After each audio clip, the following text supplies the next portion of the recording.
In this video, I will show how to change sound of a message in Telegram.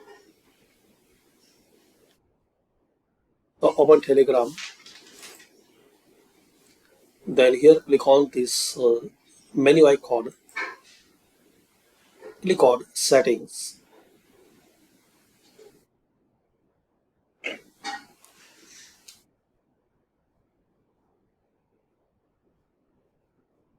Now here click on notifications and sounds.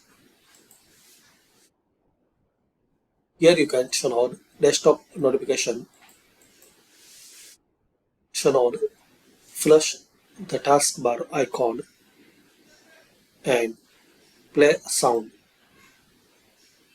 Choose your turn, default no sound, and also you can upload your own desired sound.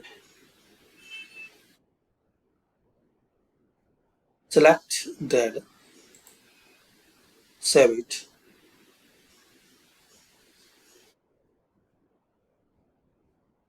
So this way you can change